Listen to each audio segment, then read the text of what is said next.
Hello YouTube, Sean from Ozone here. With Ghosts from the Past and a ban list around the corner, I thought now would be a great time to check out some new content. Today's video is going to be a primer guide. The deck of choice is going to be the Agent theme, debated in Structure Deck Lost Sanctuary a very long time ago.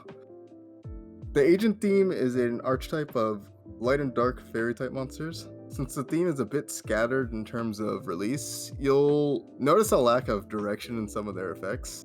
They originally focused on the field spell The Sanctuary in the Sky and life point manipulation. It wasn't until the structure deck came out that they finally found their calling, mid-range banishing. The structure deck would also begin to add on more sub-themes for the deck in the form of Hyperion monsters, powerful fairy boss monsters that agents synergize deeply with.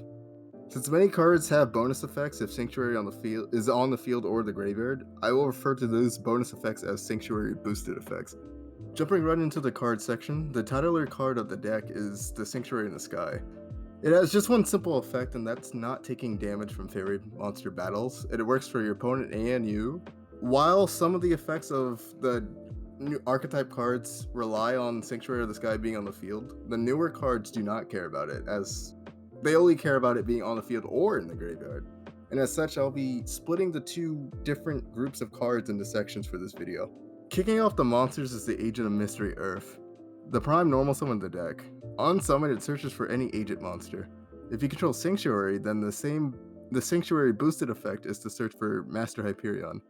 Naturally, this card is essential to setting up plays with the ability to toolbox any name. Being a tuner is also quite important as it sets up Helka Fibrex combos by itself, or threatens early Hyperions. Following up on Earth is our second planet, Venus, and funny enough, the second planet from the Sun. Venus is the alternative normal summon to Earth. She has the simple effect of paying 500 life points to summon mystical shine balls from your hand and deck. While the balls might be vanillas, they are useful for comboing and fueling future banishing effects. Unfortunately, since Venus doesn't mention Sanctuary in her text, she can't be searched by later support. Master Hyperion is the next card we're covering. Hyperion is the first of the Hyperions, which all focus on banishing. You can banish one agent monster from your hand, field, or graveyard to summon him from your hand. His second effect lets you spot remove cards by banishing light fairies from your graveyard.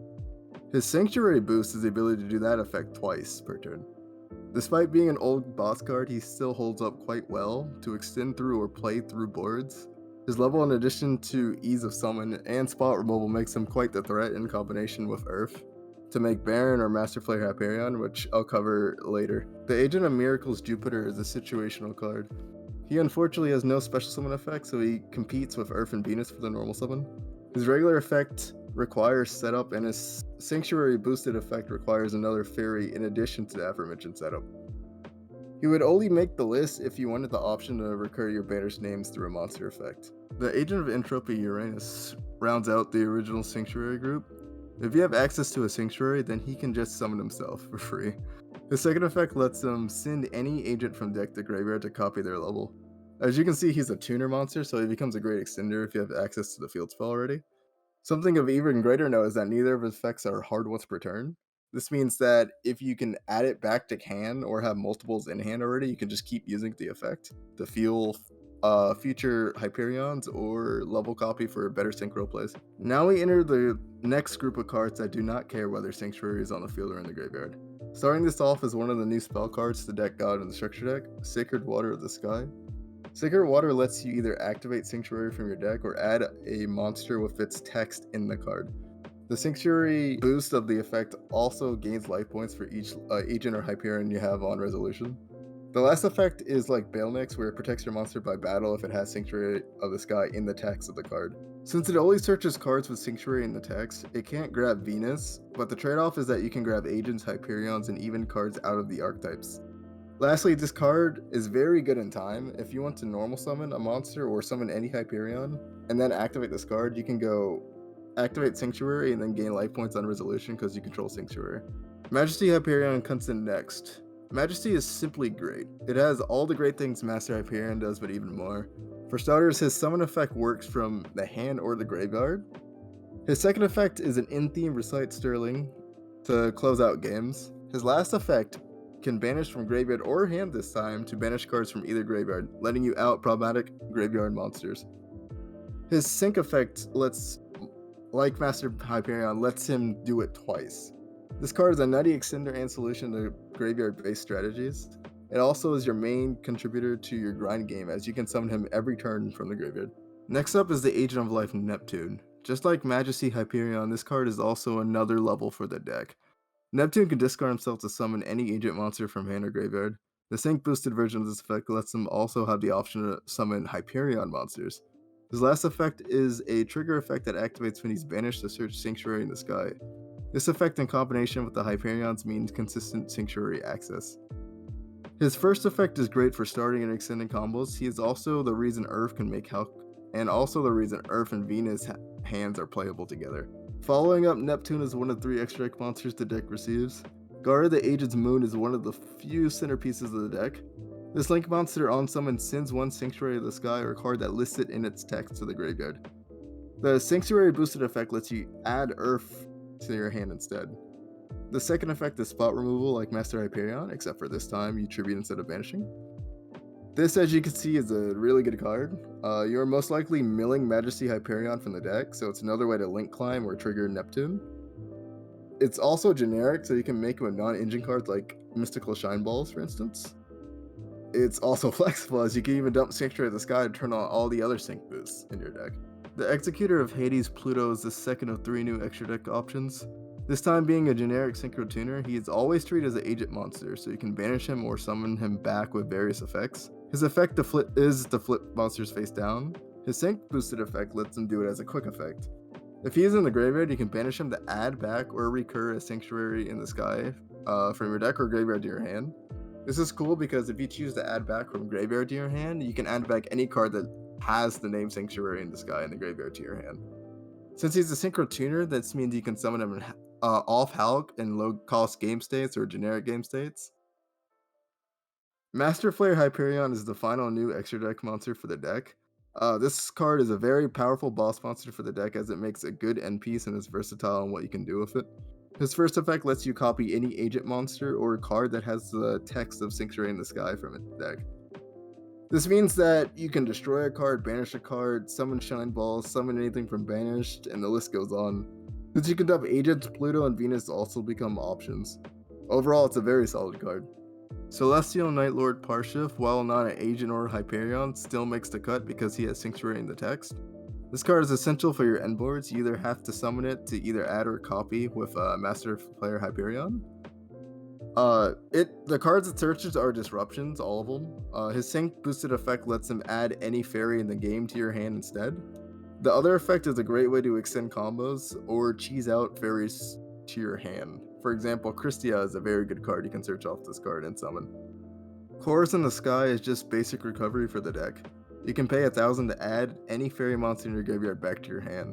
The sync boosted effect lets you add any banished card that mentions Sanctuary in its text back to your hand, in addition to the card you first wanted to add. This card is decent grind and is great for reusing cards that aren't once returned, like Uranus and Master Hyperion.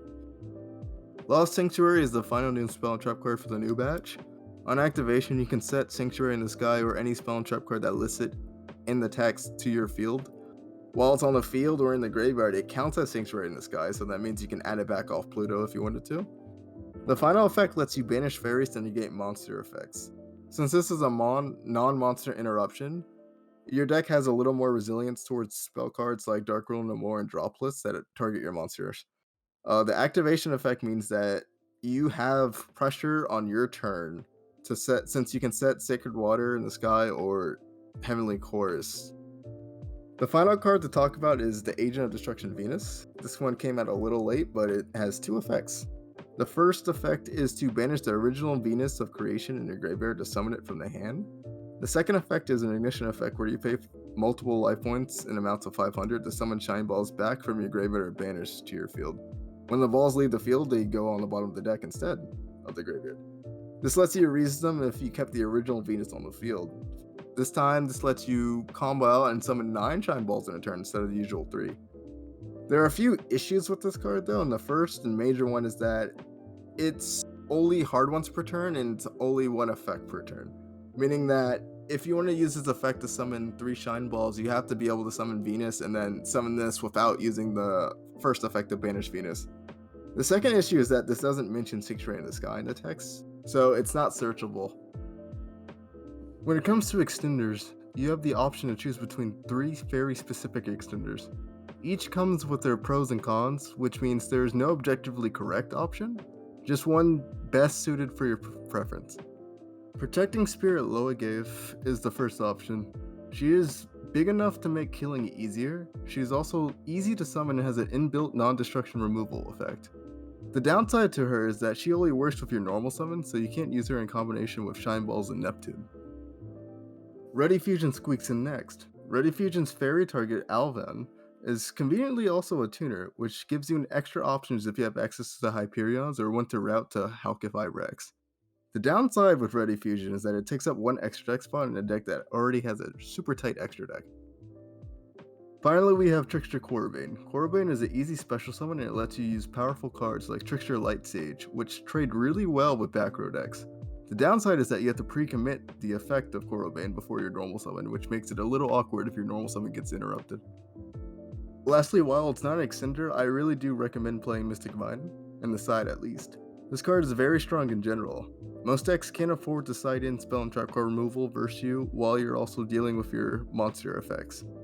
If you ever feel the need to turn the card off, Sacred Water can activate Sanctuary from the deck. When talking about builds for the deck, there are 2 primary builds that you should pay attention to. The first one is Venus-centric builds that focus on comboing off with Shine Balls and the card advantage that comes with that.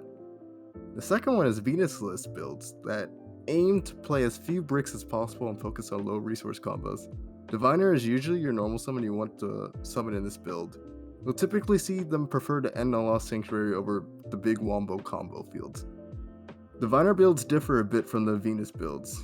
You reduce your overall brick count by 1 and your bricks have a few more uses in the situations you don't see with Diviner. Builds like this are perfectly content with ending on low power boards and utilizing how efficient agent cards are.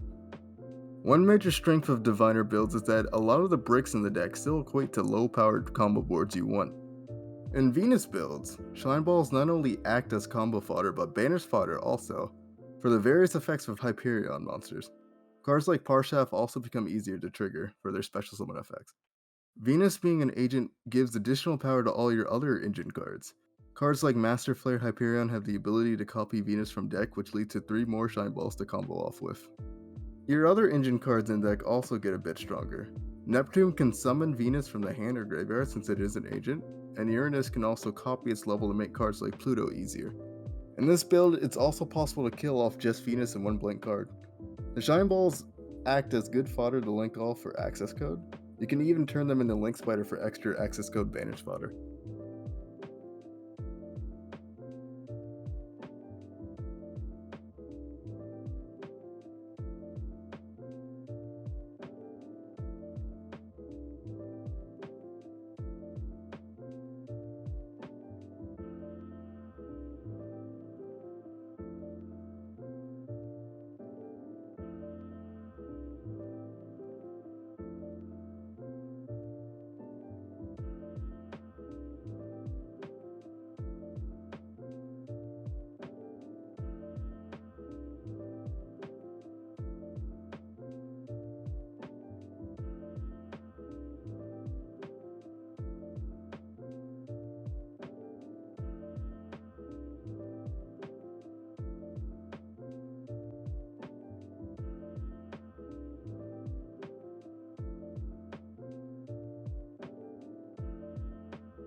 In this section, we're going to talk about resource management. Resource management is the key to winning games. In this deck, banishing is the cost for a lot of cards, and so the names actually do matter for some of these cards. The agent name is very important for cards like Master Hyperion and Majesty Hyperion to some of them. Fairies can be banished from Master Flare Hyperion's effect, Master Hyperion's effect, Majesty Hyperion's effect, and even Parshaft's effect. And then you can just banish any monster with Pluto or access code. Knowing which ones to banish is the key to winning some certain game states. In this section, we're going to talk about different various situations that happen with interactions in your cards. Neptune has a weird interaction with Nibiru. Whatever you bring back with Neptune can't be tributed, so during the mid to late game, you can special summon back any of your Hyperions or agents to play around Nibiru. Majesty Hyperion's second effect lets you reflect damage to your opponent, just like how Recite Sterling does it in Lyrilisk. In combination with Sanctuary in the Sky, inflict damage to your opponent without taking damage yourself, similar to how the Lyrilisk XYZs work together. Baroness de Fleur is a very good card in this deck. If you already used a negate and you're going into your next standby phase, what you can do is tag out into Earth, and then special summon Majesty Hyperion during your main phase, and then finally after that remake another Baroness, just to reset the negate. Master and Majesty Hyperion aren't once per turn. This means that if you use cards like Chorus in the Sky to add them back to your hand, you can pop or banish up to 4 cards. Be on the lookout for the mirror match. All your cards actually just care about if Sanctuary of the Sky is on the field or in the graveyard, not just your side of the field. This turns on a lot of potential effects without you having the access to Sanctuary first.